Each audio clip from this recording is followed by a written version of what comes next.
Hello and good evening, I'm Melisa Idris. And I'm Sharaad Kuttan. You're watching Consider This, the show where we want you to consider and then reconsider what you know of the news of the day. The World Bank has proposed that the minimum withdrawal age for EPF savings be raised to 65 gradually. Now, this is one of the measures that it says is needed to raise average balances of older people to ensure that retirement savings can be sustained for longer. So the World Bank is proposing a gradual transition over, say, a period of 20 years, but it reiterates that the process needs to begin soon, if not immediately. Now, I believe this is not the first time that the World Bank has mooted this proposal. I think if I remember correctly, they raised this matter back in June, saying that Malaysia should be looking at raising the minimum withdrawal age from currently 55 to somewhere around the time frame of 65 years old.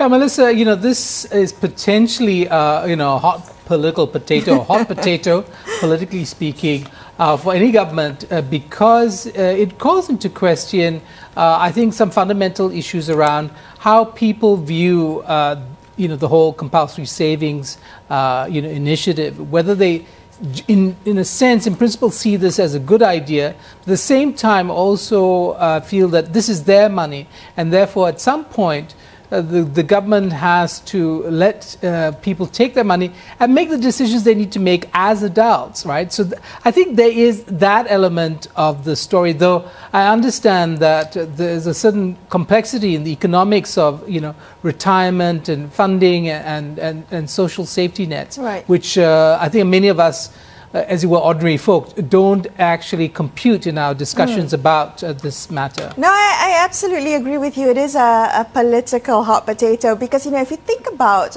pension fund reform, not just here in Malaysia, but everywhere else, decisions about pension fund systems, pension systems, that's often, it's a long-term, decision, right? It has long-term consequences, not just for the living, but also for future generations. And often when we talk about politicians, that's often thought about in terms of electoral cycle decision making.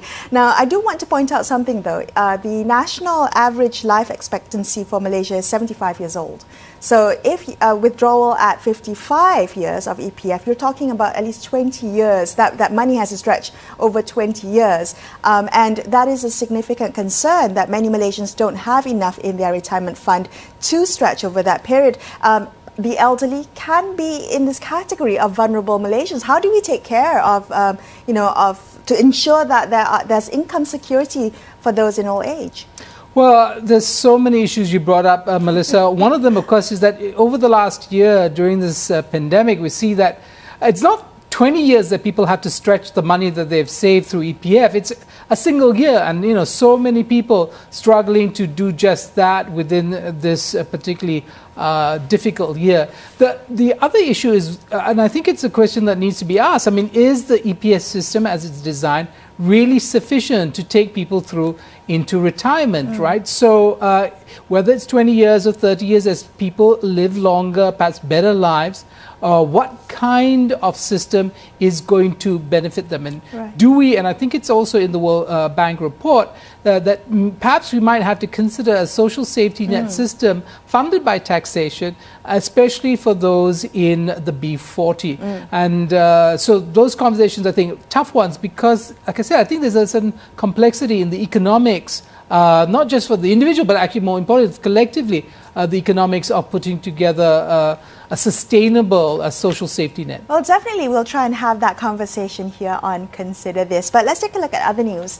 Transport Minister Wee Ka Siong was questioned in Parliament today over the removal of the cabotage exemption for foreign registered vehicles performing undersea cable repairs in Malaysian waters. So you've got tech giants like Microsoft and Google and Facebook all arguing that the move will hurt Malaysia's internet stability as it will cause delays in the repair of internet submarine cables when they're damaged. However, the Transport Minister maintained that reinstating the cabotage policy will help reduce reliance on foreign ships. It will reduce the outflow of foreign currency, he claims, also encourage the participation of Malaysian vessels in such repairs and in turn help develop local technical expertise. I think, Sharaad, this is a really important story, but one that is, I think, quite complex and technical.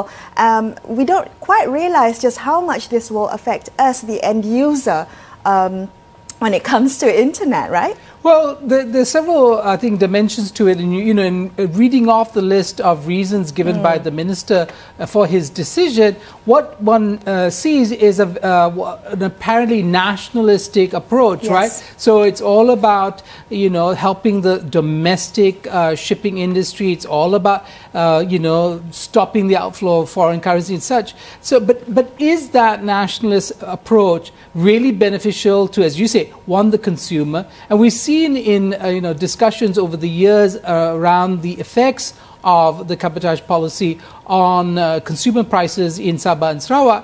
We can see there's a difference between helping the local or domestic shipping industry Right. versus people in certain parts of the country having to bear the cost of that help.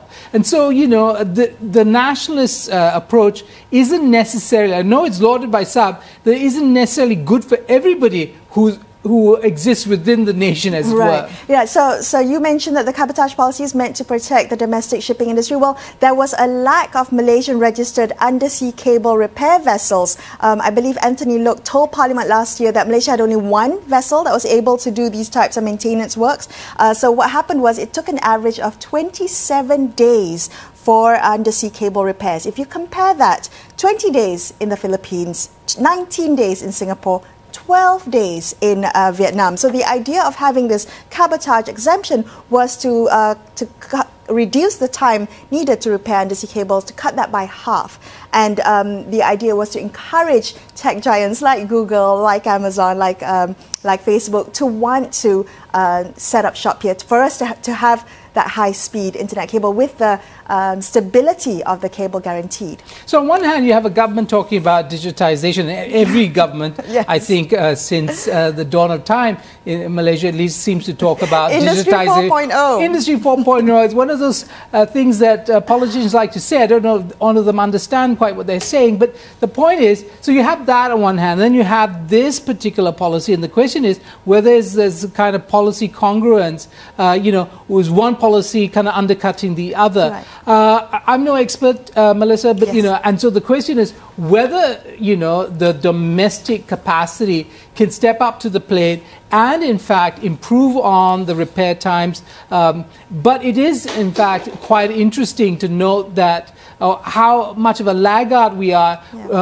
against our regional peers. And Vietnam again beating us, yet another index. Never mind Singapore, but Vietnam, yes, I know, definitely. They're doing so well. All right, I really would like to delve into this story a bit deeper to find out who actually benefits from this, the removal of this exemption, and who loses in the end. I mean, these are some things that we need more clarity on. But for now, we're going to take a quick break here on Consider This. After this, we will turn our attention to the US, as President-elect Joe Biden's administration is taking shape with a series of cabinet nominations. Will Biden's foreign policy see a return to Obama-era priorities? Or will he set new priorities for the Asian region? All of that coming up in just a few minutes. Stay tuned.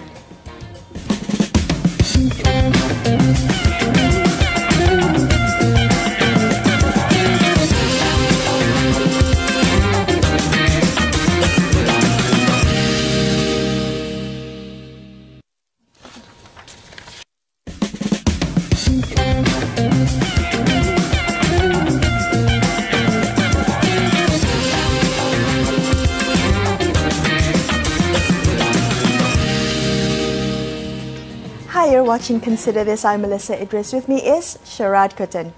As the transition of leadership in the US becomes increasingly inevitable, President-elect Joe Biden has been naming his cabinet picks. He has named his Secretary of State pick, as well as the person who will be leading America's pre-engagement with global climate change talks. Now, observers are discussing what a Biden-led White House will bring to international diplomacy after 4 years of Donald Trump. Joining us on the show tonight, we have Meredith Weiss. She's a professor of political science at the State University of New York in Albany. Good evening, Meredith. Now, before we get into how Biden might deal with specific specific areas of geopolitical interest, including that of Southeast Asia. Can you begin our conversation tonight by helping us understand what has marked foreign policy under the Trump era? I mean, specifically, I'm thinking with regard to what some have described as the dismantling of the State Department. Right. Well, as you noted, the appointment of Blinken is really a dramatic reversal of the Trump approach, which was appointing people like Rex Tillerson specifically for not being an insider and not having a background in the State Department. Trump's approach has been very much one of putting America first, which means downgrading or downplaying alliances that we have globally. Biden, by making this announcement so early in his cabinet picks, and also by picking somebody who has worked with him on the Senate Foreign Relations Committee and as vice president, and who has a long career working in diplomacy as a diplomat rather than a hawk, really signals a shift from that much more nativist and sometimes xenophobic, but certainly very much a realist view of projecting American power and foregrounding American needs above building an international community, which benefits the U.S. as well as other countries. Meredith, you know, Joe Biden, of course, was a vice president during the Obama years. Does that make any difference to how he might deal with questions of foreign policy? I mean, how involved is a vice president in such matters? It's not so much that he was involved just as vice president, but rather that he had been involved in the Senate through the Senate Foreign Relations Committee. So as vice president, he did meet a large number of world leaders, for instance, and was involved in foreign policy to at least some extent. But I think what's probably more salient is just the long duration of his involvement with and his prioritization of foreign policy and his very known, distinct approach, which is in many ways a traditional post-war American approach, which does still see a leading role for the U.S. as a global arbiter of values and hegemonic economic and security power, but at the same time is very much one premised on an idea of liberalism, of building alliances, of promoting democracies. All of those things can have their own very real problems, but at the same time, we know his foreign policy based on past experience, including in the Obama administration. Well, I want to, I'm hoping you can expand on that, Meredith, because Biden has spoke about a return to, you know, what he says, quote, democratic values. How do you read that? And how do you see the rest of the world kind of taking that, you know, having an America that might be more interventionist? Yeah, I mean, the U.S. has, of course, a very long record of being very interventionist. He's not a neoconservative. That's the sort of Bush-era democracy by force if necessary approach. But he's more likely to promote democracy and democratic values through, for instance, conditional trade links or conditional aid links.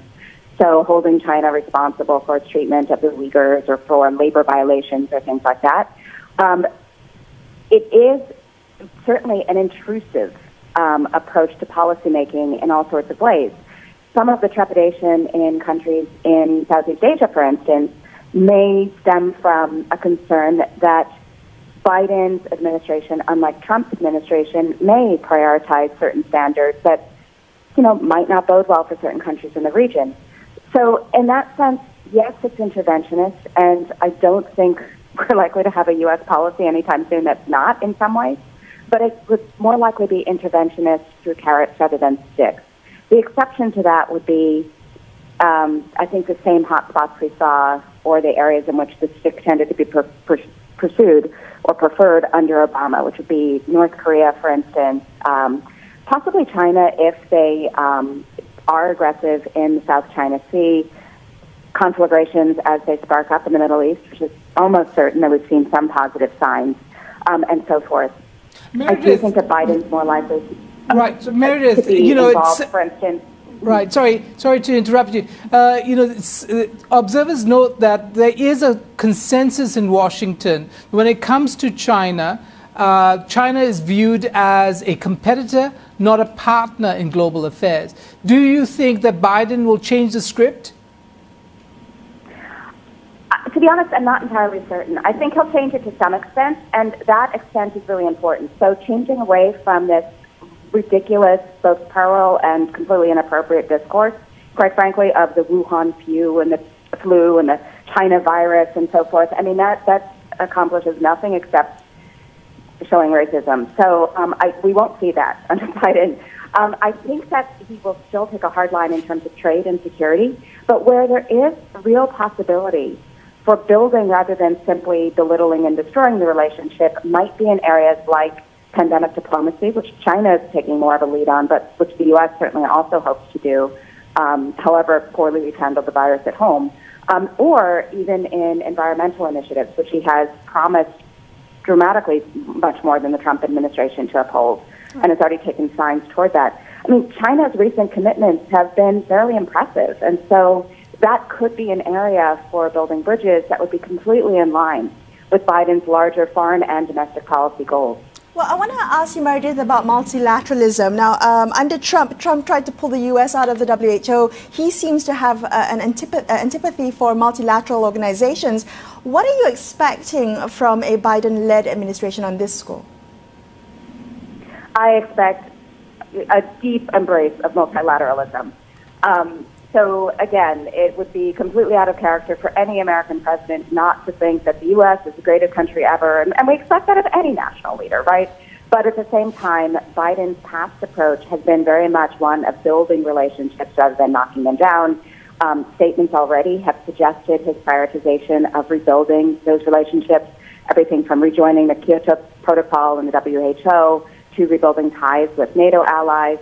And I would expect, although it's been less clearly articulated among his policy statements, taking ASEAN more seriously, coming to ASEAN meetings, things like that. So I do think that we'll see a fairly aggressive effort, aggressive not in a bad way, to rebuild what's been a fairly bruised American image abroad. Meredith, I mean, there's some people who loved Trump, and I'm talking about leaders here. Where do you think, and who do you think will miss Trump most? So within the U.S., I think it'll be his strongest supporters are Christian evangelicals. They'll miss him. And a lot of that has not to do so much, we think, with his personal comportment, certainly, but rather, and I won't go into details, but a longstanding alignment between elements of the Christian evangelical right and white nationalism, as well as Christian evangelicals who prioritize the appointment of conservative justices, largely over reproductive rights issues above all. Well, I meant in capitals outside the U.S., in Tel Aviv, in Moscow, for instance. Oh, okay. Oh, yeah, okay. So there is the rest of the world. So in Tel Aviv, I think Netanyahu will miss Trump. The fact that Pompeo is going to an occupied territory settlement is, quite the statement of the fact that the right wing in Israel should definitely be sad that Biden has been elected. But beyond that, I would say Putin obviously was quite vocal in his greater support for Trump. World leaders like Bolsonaro in Brazil also voiced support for Trump.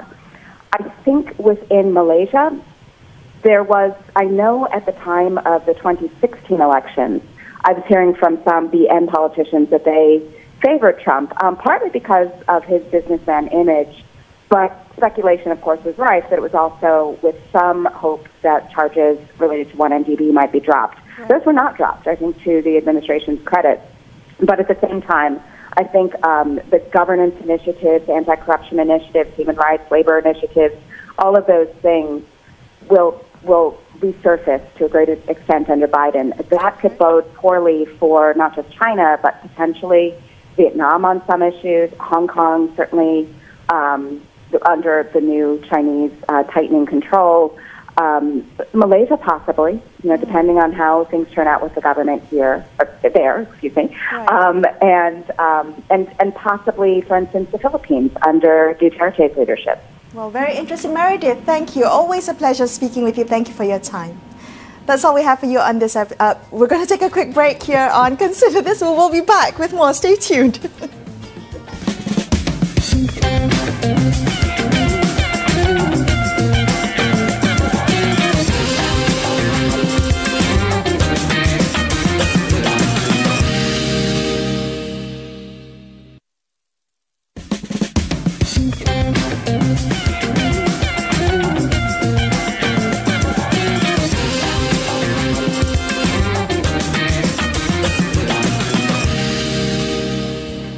And we're back. Thank you for staying with Sharaad and I on Consider This. There's more to discuss about our conversation about what to expect from a Biden administration in terms of foreign policy, in particular the China-US relations. I mean, will we see a change in how the US approaches the Southeast Asian region in its rivalry with the People's Republic of China?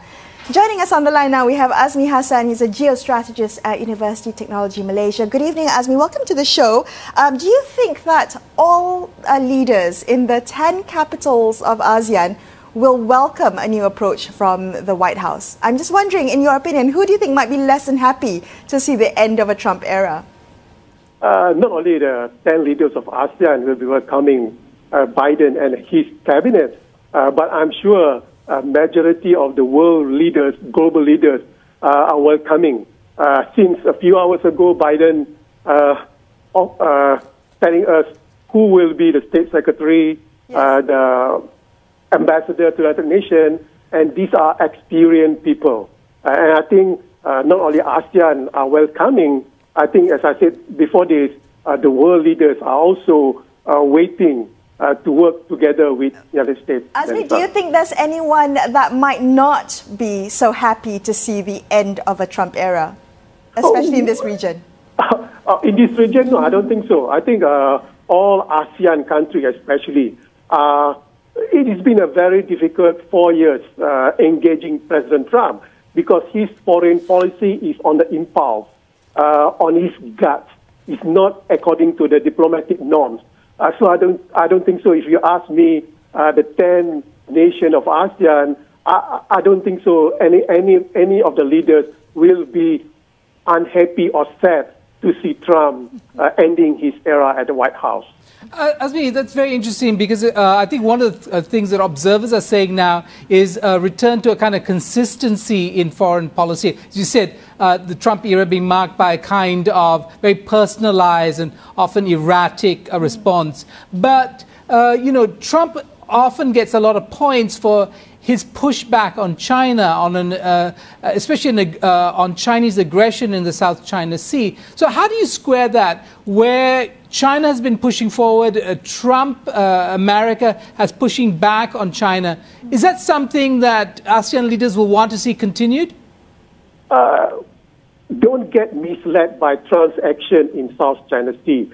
4 months ago, Sharaad, when Trump sent his warships in order to, he said it to guard Petronas West Capella, it is not meant to guard West Capella that are hired by Petronas. It's just to show force to the American people that he can stand up to President Xi. This is a very personal agenda of Trump. So I would say that it is very, very difficult for Malaysia, for example, for Wisma Putra, to formulate our foreign policy when Trump's action in terms of foreign policy is very, very difficult to understand. Okay. But Biden with State Secretary Blinken, I think it is easier for us to formulate and work together. So I think it is better not only for ASEAN, but also for the world with Joe Biden as the president. Well, Joe Biden hasn't actually released his China strategy yet, and I'm just wondering, is the assumption that Biden is likely to introduce a softer approach to China than Trump one assumption that is flawed, or is it a correct assumption to make? Yes, well, in a way it's correct, Melisa, but again, during his campaign, he said he also will be very, very tough with China. But again, when you are tough in the country, according to the law, according to the WTO, for example, or according to the diplomatic norms, it is okay. But what Trump is doing it, for example, the current trade war, he's putting tariffs that are beyond comprehension. And I don't think so Biden will follow that path. Biden will no doubt be tough to China. He promises to the American people, but his strategy is something that can be dealt with, that can be communicated within these two superpowers, Melisa. Azmi, there, of course, observers also heard asking out loud if we're going to see a return to Obama-era policies when it comes to the region. What do you think is important? Is it a return to the Obama era? Were there flaws that need to be corrected or recalibrated? What exactly would the ASEAN policy you think that probably best pursued by the U.S. at this point in time? Yes, Sharaad. If you look at the Biden appointee, State Secretary, and all the other foreign policy important jobs, some say Biden is Obama 2.0. And I say that's good because Obama, even though he's been decoupling from Asia Pacific for quite a while, but again, all his Obama foreign policy, it is something that we can deal with. It is something that we can comprehend because it is based on fact, based on expertise that has been giving advice to Obama. So if you say Biden is doing something that Obama has been doing for the last 8 years, for example, I think this is good for ASEAN. I think South China Sea will be much more stable, will be much more quieter in terms of during Biden era. Well, Azmi, unfortunately, we've run out of time. We really appreciate you joining us on the show tonight and sharing your insights with us. We will have to keep a close eye on the Biden administration's foreign policy to see how that impacts us here in this region. That's all that we have for you on this episode of Consider This. I'm Melisa Idris. And I'm Sharaad Kuttan, signing off for the evening. Thank you so much for watching and good night.